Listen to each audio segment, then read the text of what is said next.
Greetings and salutations, Fantasy League of Ordinary Gentlemen. It has been 5 weeks. Put it in the books, and how we feeling out there? This is about the time that 5, 6, 7 weeks you really kind of get the formation of the fantasy landscape, so to speak. You definitely know what your players are pretty much going to play like or should play like. And, we still have a couple questions. I still think we have questions, we have concerns, we have hopes for the way things should be. And we should take all of that with a grain of salt, but we definitely are moving into that territory for the way teams in the NFL are playing. And again, the trends and averages of individual players themselves. With that in mind, it is I, Commissioner Joe Johnson, who's going to break down everything for you from week 5. So take a moment, like and subscribe, get us out there. We hope you're enjoying everything we are throwing out here in this 2024 fantasy season. It's absolutely fantastic. And I say that, maybe you're sitting 5-0, 4-1. You're just sitting pretty, feeling good. Maybe, I'm one of those 3-2 teams. I feel, very happy. I think I have an argument to maybe win a game or maybe be down a game. I think if you're 2-3, you really don't have too many concerns. I think, especially when we look at certain games, picking up that second win so pivotal. Maybe if you're 1-4, and especially if you're 0-5, you're looking at your team, and I think this is the time. You cannot wait until the end of the year, because by the end of the year, people are either committed to a playoff run or they're trying to win the consolation ladder for a better draft pick for the following season. So the chances of you getting any trades, and then especially past the trade deadline, which is in the first part of November. So we've literally got, maybe 2 or 3 weeks of trades. But I think, now or never. I think maybe you've got this week and next week, barring some last minute, trade deadline agreement that you might find with someone. If you don't like where you're at, or you have a hole in your team, you're going to have to make some trades. And I want to say, I really applaud. I felt like me and Aaron, always are involved in trades, but we had, Jonathan and Austin making, a big, probably I think what I consider the biggest trade so far of the 2024 season. But then Josh, Johnson, and Chandler Taylor getting in on the trade action. So I definitely think, Brauc, Forrest, I'm talking to you. If you don't like the way things are going, and Forrest, I think it's a little more difficult with you based off of the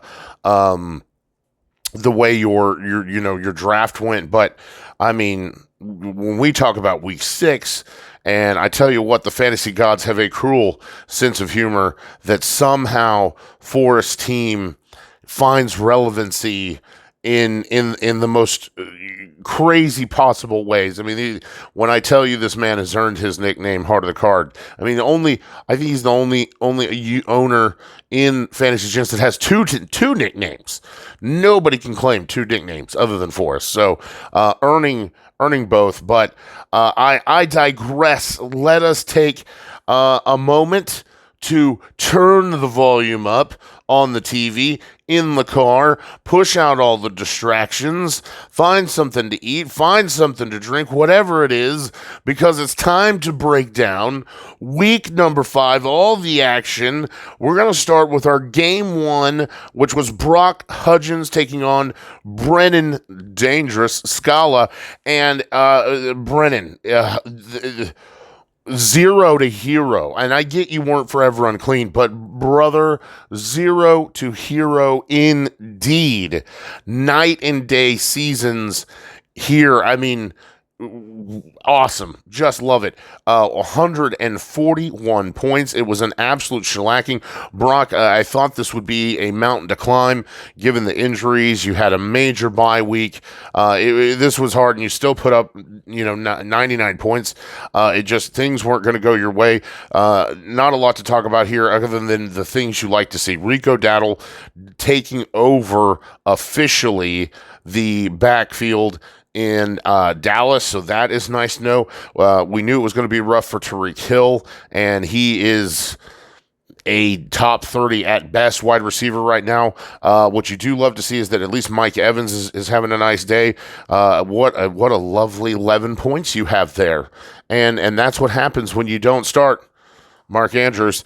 And of course, your kicker, one of your highest scoring players, third highest, actually 16 points. It just wasn't enough. And would anything have been enough when you're taking on Brennan, scoring 140 points? It's one of the highest scoring owners here in week 5. Lamar Jackson's 33 points. And everybody hits double digits except your flex, who almost, it's right there, a touchdown away in a very tough defensive game. But for the first time, Brendan Aubrey actually doesn't score into the double digits, and then Zach Moss injured and may miss some time. I do know, I believe it was a high ankle sprain, and we'll just see if it's one of Jonathan Taylor's mild high ankle sprains or a severe what have you. I imagine he's going to miss time.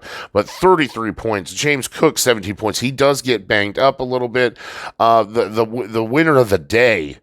What really makes the difference is Drake London's 33 points, 12 receptions, 154 yards, and a touchdown. It's what Drake London owners have been waiting for, and much to the chagrin of Bijan Robinson owners. And we'll talk about that as I have him, but we're not to that team yet, so I don't want to jump the gun. It's a big win. Brennan 5-0 on the season. It is just the opposite. It is 0-5 for you, Brauc, and I think you might be looking to make a couple changes or finding something you can do. But I will say, way to fight and put up on a rough week, put up almost 100 points. Hats off to you. Better luck in week 6. Game 2 was another blowout as Aaron Felch, you're right there, Aaron. You love the production, 109. We come so close to that 110 number that I like to talk about so much. But Jordan, even with the injuries, let me tell you, boys and girls, and I know I probably mentioned this a lot, and it is frustrating when you have to compete with Jordan on the waivers, but let me tell you, and I really don't try and brown nose with Jordan. I just think truly, I really do believe that Jordan raises your level of gameplay, and you want to know how to win at fantasy?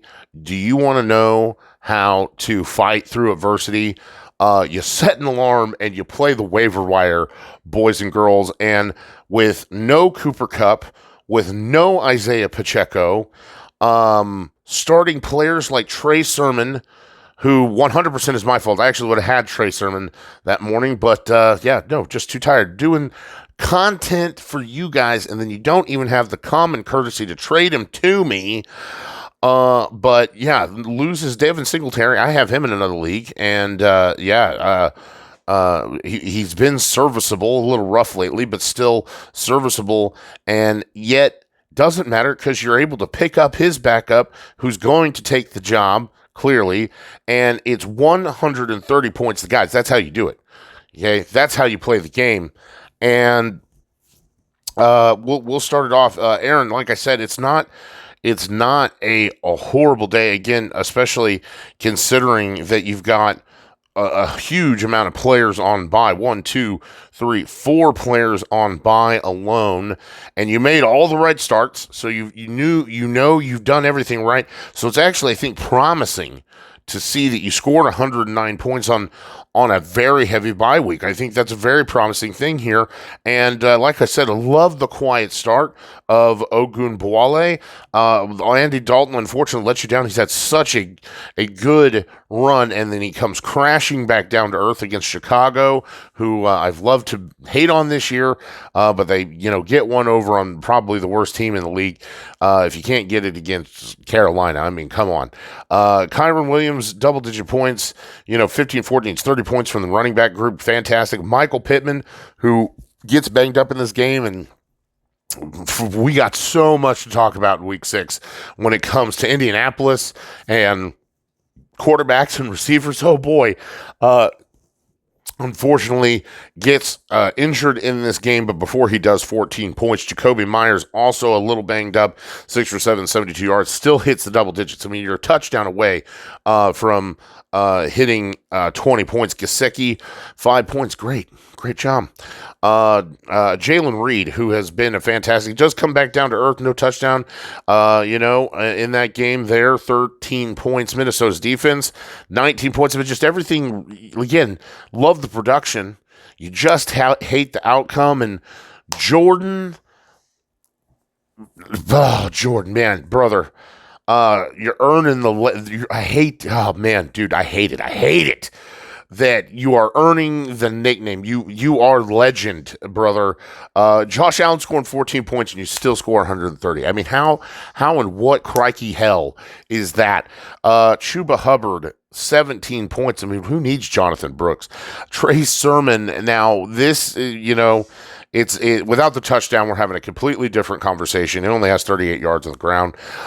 Christian Kirk and Darnell Mooney, and man, what a waiver pickup for Darnell Mooney. Josh, you're crazy for dropping him, but I mean, think of how bad. I mean, he was horrible.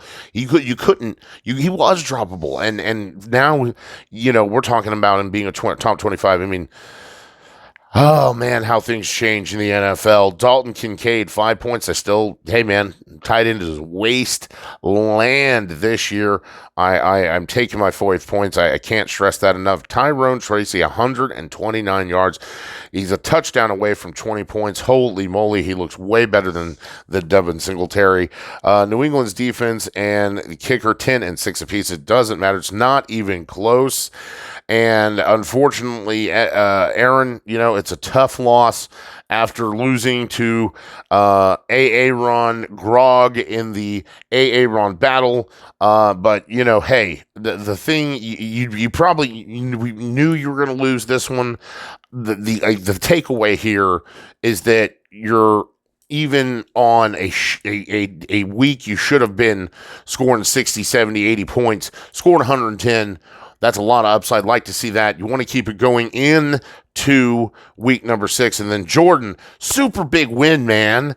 Super big win when you're down and out and putting things together. It keeps you in that hunt for a top 6 position and looking, of course, to keep that going in week 6. Game 3 features the Grand Wizard and Forever and Clean going at it. And Forrest may be looking at your future self in this game, but Evan, 107 points is what you needed. A much needed second win to keep you in the 2 and 3 section, and unfortunately, Forrest, another loss. It puts you with one of the only 2 teams that are 0 and 5 yet to find a win here in week 5, and unfortunately, Forrest again just. Aaron Jones, I mean, I really believe you had this game, and Aaron Jones gets injured, and if he just scores his average, this becomes a 4-point game, and if Debo scores his average, you're winning this game. It's just really disappointing, and then even if you just played who you played, I know you were going back and forth and, on who to start at your running back position. I know that you dropped a couple of people. I saw that. And then at one point you did have Tank Bigsby started. And if you look at what happens in this game, Goodson and Bigsby were right with it. 8 points. I mean, it wasn't a big deal even after Tank Bigsby's touchdown initially. The first one, I should say, it was like a 3-point difference. So it was like negligible who you would start. And then it was like the Tank Bigsby show. And it was like, if you started Tank Bigsby, you win this game. So unfortunately, just things didn't go your way.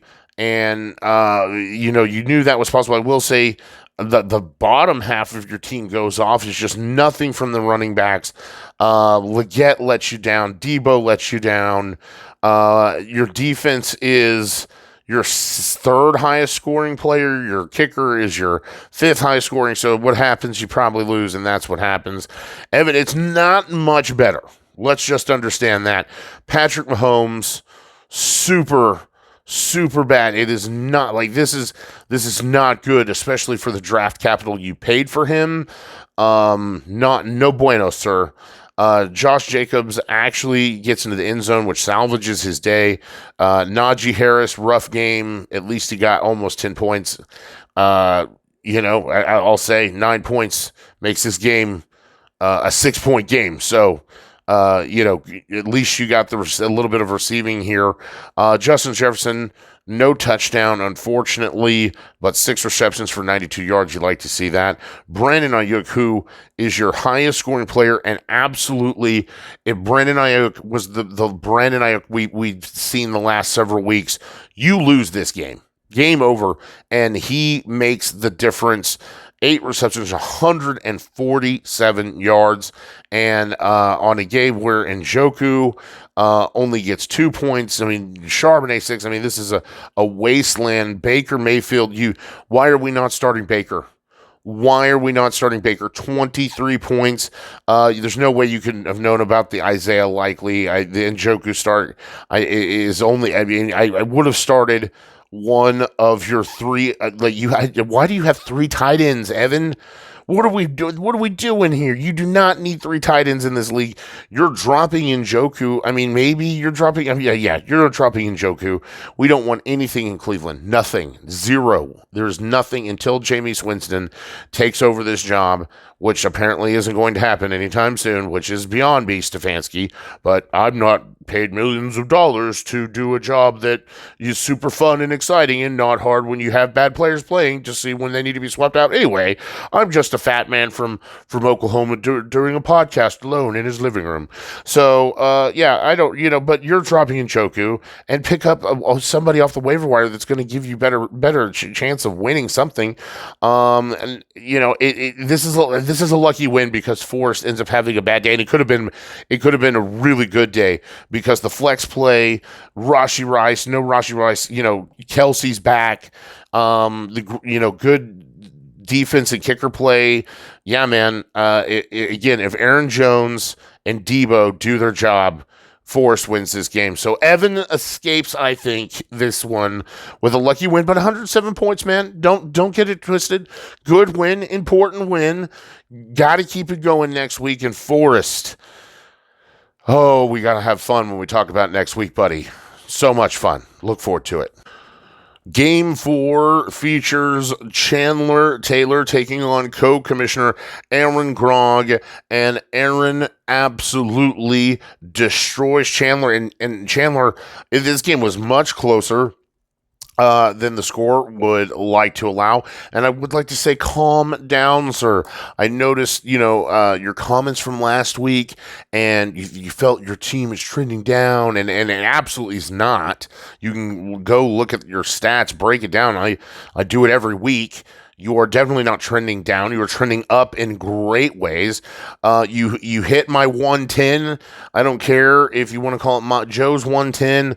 You hit the number. You need to win, and it's just a crazy good day from Aaron's team. And he just has a couple things go his way this week, man. Brock, you had some things not go your way. This game gets a little closer. Brock Purdy doesn't throw 2 interceptions. Now, does it make a difference? No, it doesn't. But we go from having a 13-point day to a 17-point day, which is serviceable. It was just a tough game. The big thing here, the most concerning, is Bijan, and I was in on Bijan, and so was the rest of the fantasy world. He's going as a top 3 draft, your round 1 top 3 pick, and just as running back was drafted as the number 1 or the number 2 running back behind Breece Hall, and both Breece Hall and Bijan are struggling. Now, Breece Hall way more so. We'll talk about that when we get to him. But Bijan definitely does not do what you needed him to do here in week 5. Only 10 points. Now, DeAndre Swift, I told you the next month is going to be fantastic. Against Carolina, 20 points. Loved it. Jordan Addison and Scary Terry, wide receivers 1 and 2. And I get the Jordan Addison play, especially if we look from last week. But given the defensive play, I was all over Alex Pierce. As long as Joe Flacco is bringing teams back from the dead and playing like he's, a young laddie, then, I'm playing. I would have definitely started Pierce here. Or maybe even Austin Eckler, but it wouldn't have made a difference. We're talking about 4 points. It's negligible.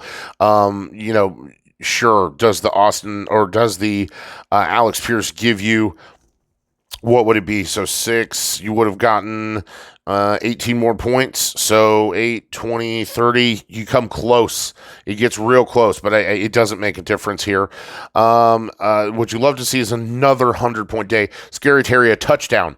He literally landed on the 1-yard line, and it's a 6-point day, or a 1 yard from having a 20-point day. The Muth, 9 points, great. There's Zay Flowers, 111 points on 7 receptions.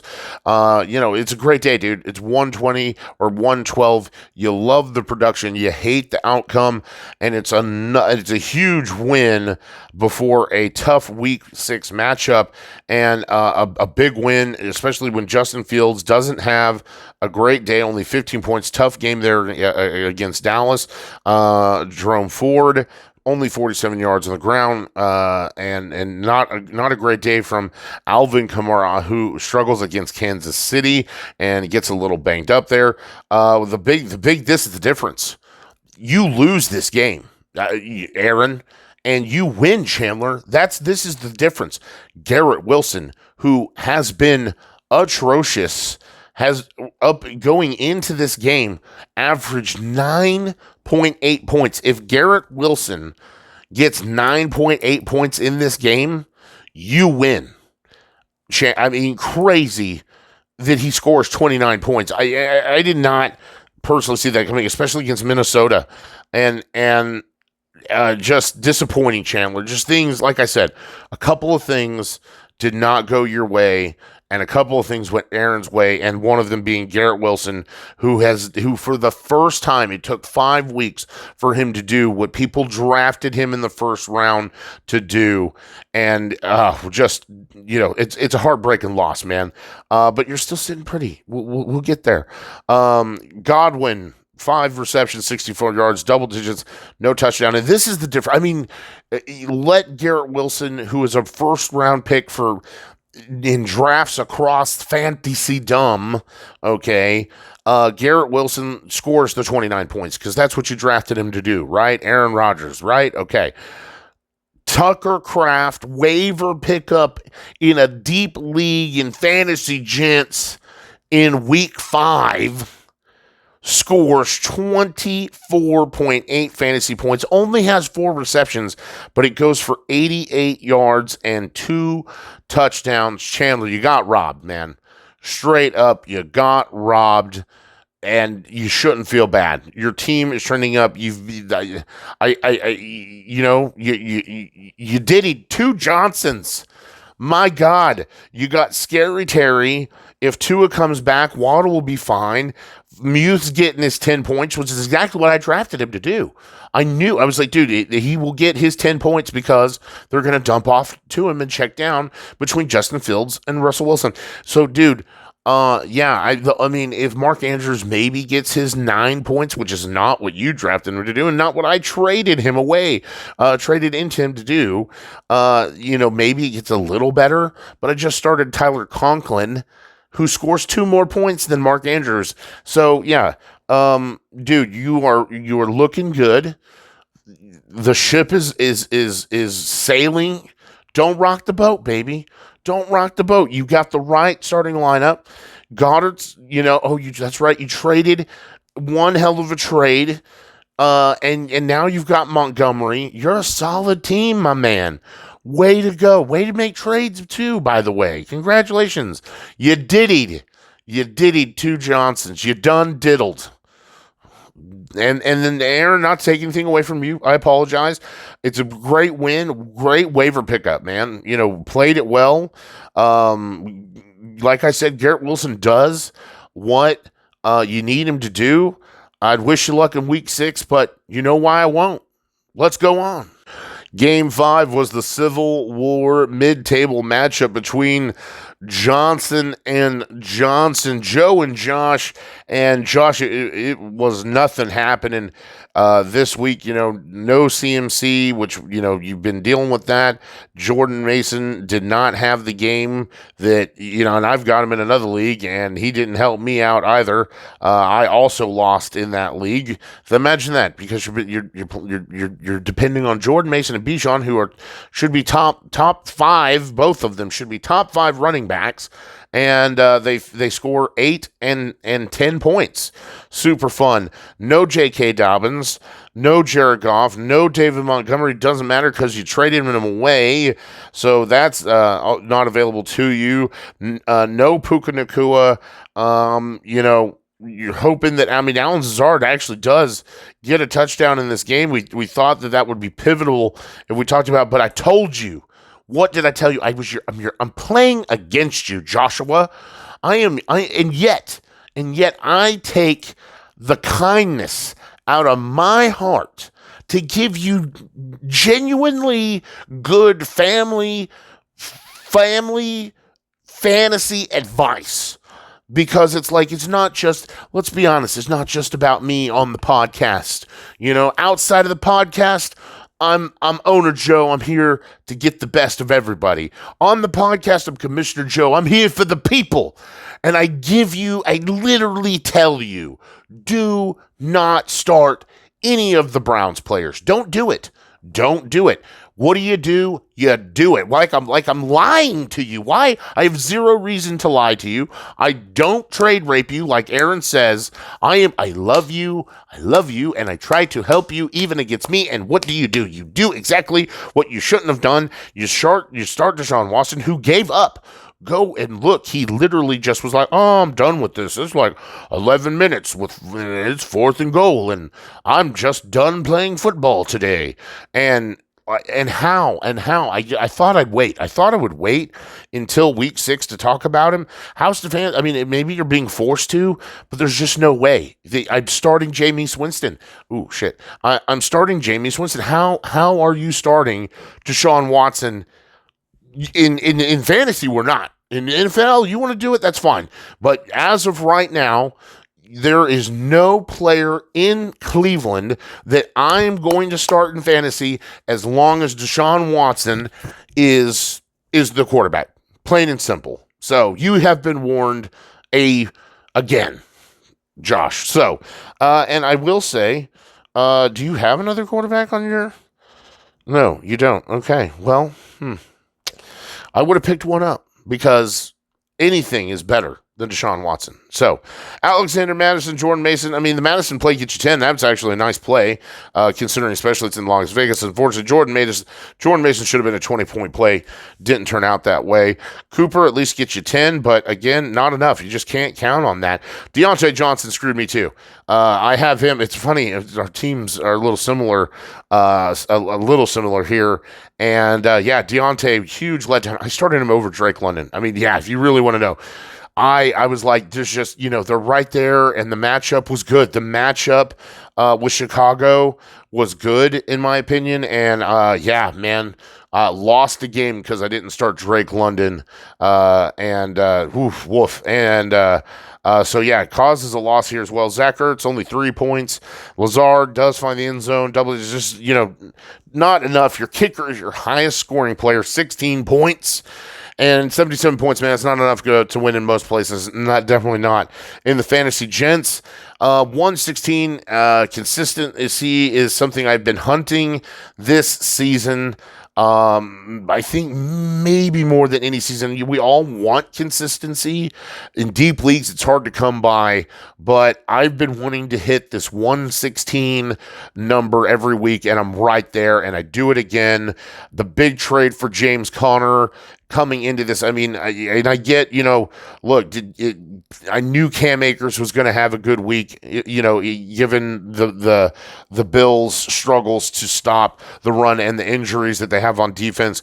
I knew Javonte Williams was going to have a great day against the Las Vegas. It was just the way that team's playing and the deal they're having with Max Crosby, issues with Max Crosby, what have you.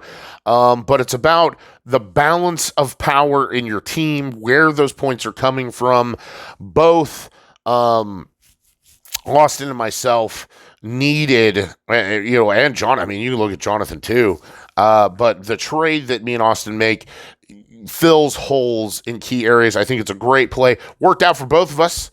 And very happy with the James Conner play here, and it just would have been better, just San Francisco, man. So MHJ, that's my concern right now. Not that I'm wholly concerned. He has 4 touchdowns in 3 games.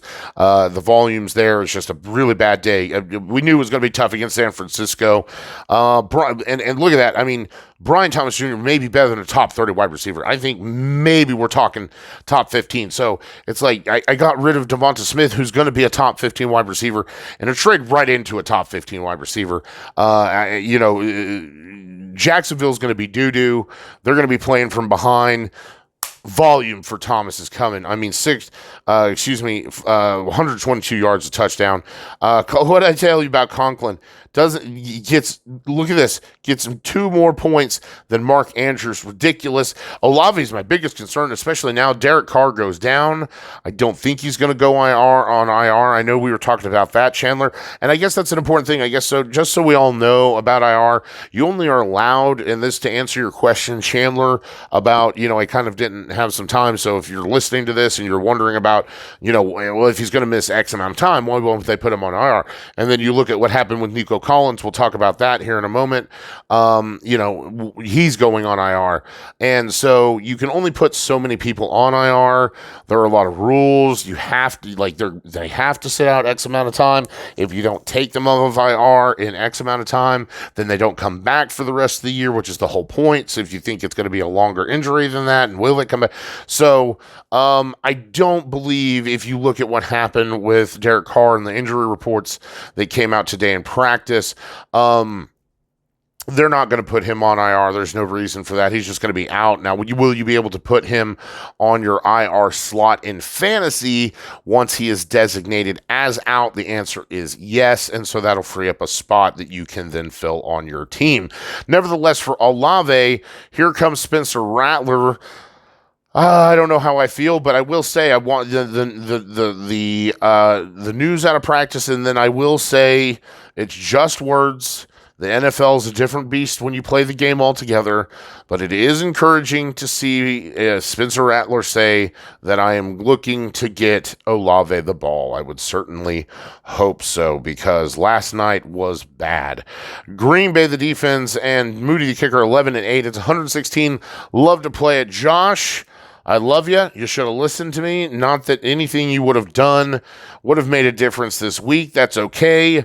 Better luck in week number 6 for you, sir.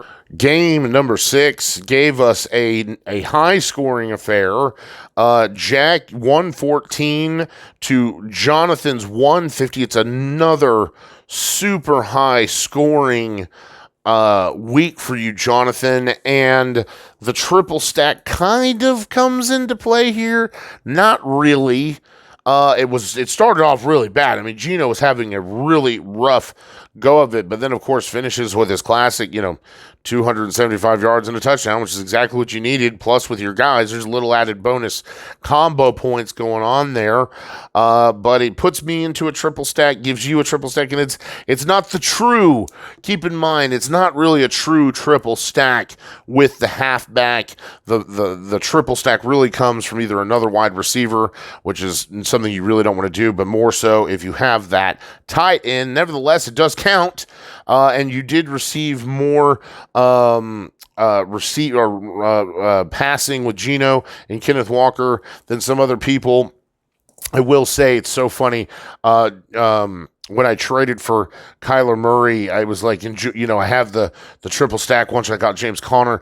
Going into that game, Kyler Murray had thrown to James Conner one time, and he ends up throwing him the ball like 4 or 5 times. I'd have to go back. I don't want to switch games, but funny that it happened that way. But it's almost the same thing here with Kenneth Walker. You're just looking for those. Hey man, 4 or 5 receptions from a quarterback to a running back. That's 5 points minimum if he catches all 5. So it's another big week. We're getting off track. It's a huge week from the rookie Jonathan Andrews and Jack. It's classic. We love the production. We don't like the outcome. We'll start with Jordan Love. Could have been a little better.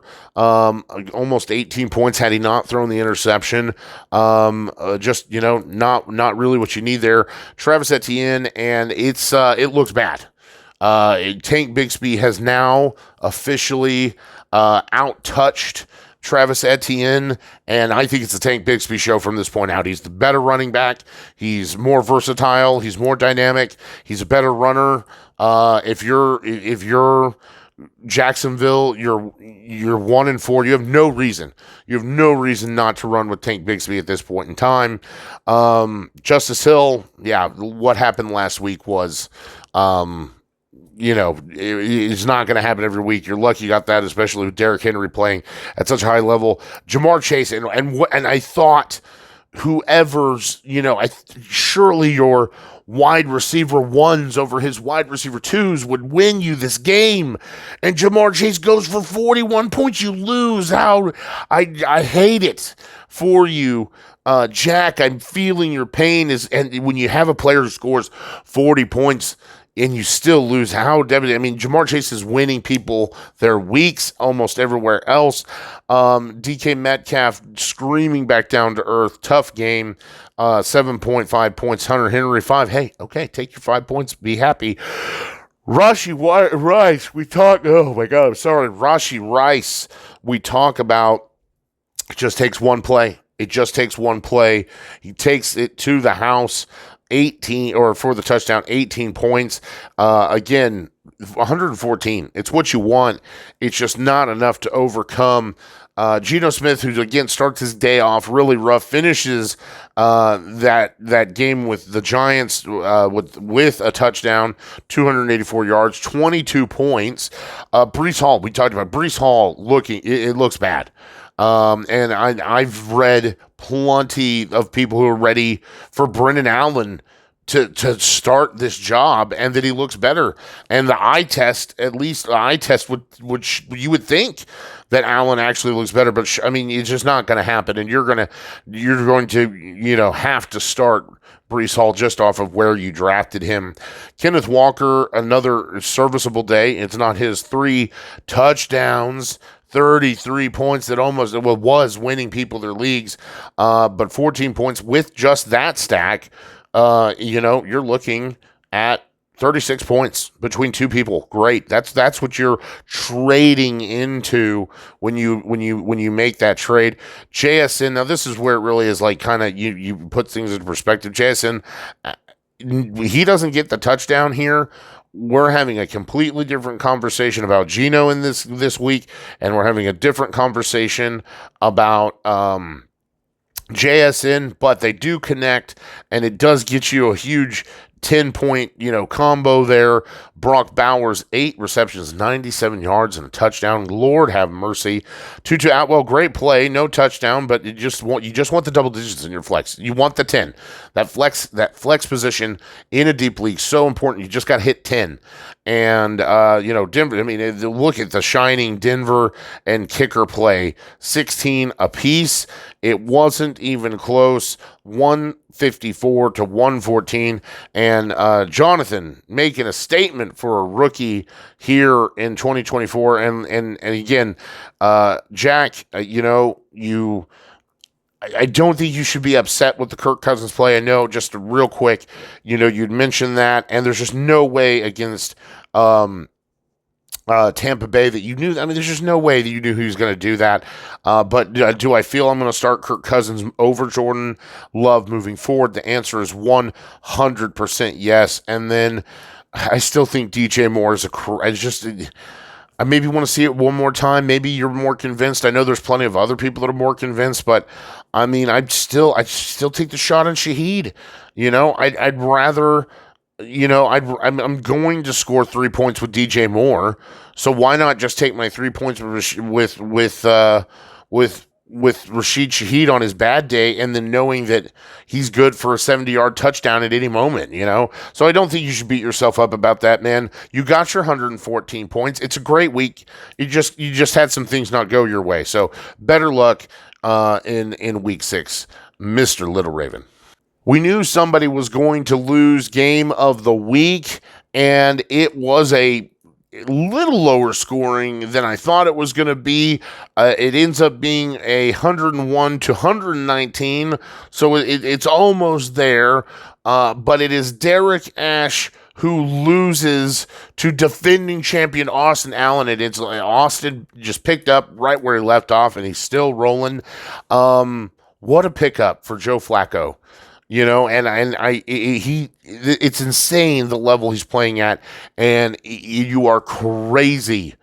I don't get, sometimes just don't, in the NFL, don't tell me there aren't politics involved, because they're pushing it every day. But then the internal politics where you have to start Deshaun Watson because of the horrible decisions you've made, and you have to start Anthony Richardson because he was super overhyped, and we need more black quarterbacks in the NFL, and you have to hire a minority, blah, blah, blah. And so now, instead of keeping Joe Flacco, who saved your season and did crazy things, you let him go. And now, instead of starting Joe Flacco, who is winning you games, you're going to go back to Anthony. It's just insane. It's insane craziness. What a fantasy play, though. That's all that matters, is 26 points. It really does help you save your day here. We talked about it. Derrick Henry, another almost 92 yards, call it a 100-point day and a touchdown. Brian Robinson gets banged up in this game, but before he does, finds 2 touchdowns. Given where you are at with no Malik Neighbors, no Richardson, I think you still made the right tight end play here. Not a lot would have really changed this game. I agree that you don't start 2 tight ends. Maybe you feel remorseful that maybe you listened to too much Joe on that one. You did the right thing. Don't second guess yourself when it comes to that move. Odunze, against Carolina, why would you not take the matchup? Look what DJ Moore scored, 26 friggin' points, right? So Mike Wilson, great play. Another great play. I think the targets are there. You're a touchdown away, and this game is a 9-point game, a 12-point game. Just some things just not going your way. The defense really kills you. The Indianapolis-Jacksonville game got crazy and didn't stop. -4 points, woof, so you're still one of the toughest teams in the league, and you've got whoever's going to start in Indianapolis, even though it should be Joe Flacco. So a low scoring this week, but given your injuries, you figured that was going to happen. Am I right, Derek? Austin not taking anything away, 119. It's a great day, especially when CJ Stroud loses Nico Collins. The trade with picking up Javonte Williams. Now, he does have some receiving here, and more importantly, he still doesn't have a touchdown. And if he doesn't, without the receiving, we're talking about a completely different game. It's 61 yards. It would be a 6-point day, but 5 receptions for 50 yards salvages it. Cam Akers finds the end zone, 12 points. So that trade saved. Truly, the trade, and this is why you got to make moves. You can't be afraid to make moves, guys.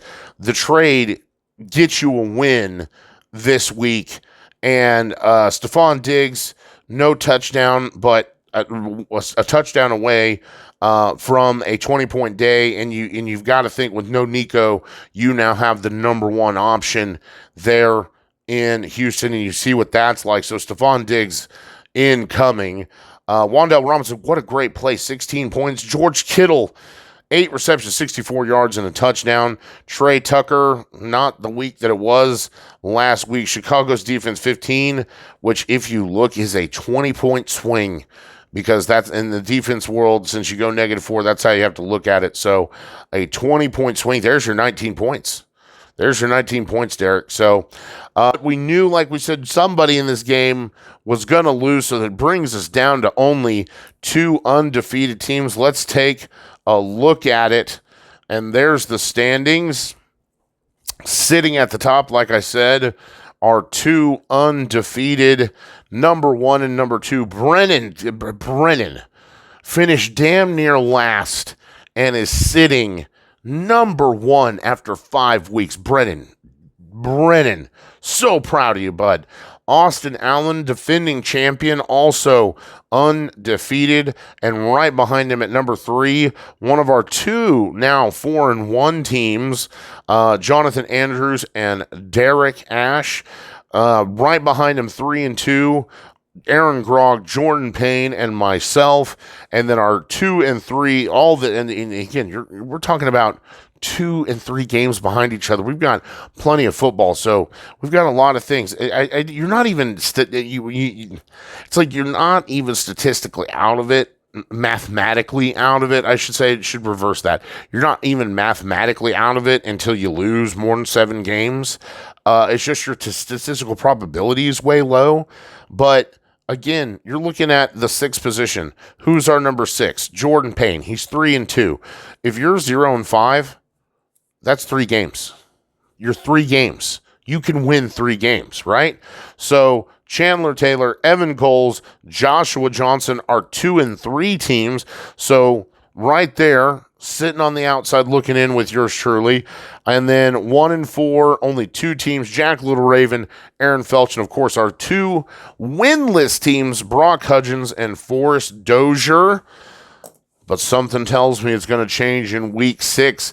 But that is for tomorrow's episode and Thursday Night Football to start to tell. We appreciate you guys sticking with me. Enjoy this episode, and we will talk about all that's going on next week in week 6. Until then, like and subscribe. Thanks for sitting in with me. Have yourself a great day. Peace out. Take care.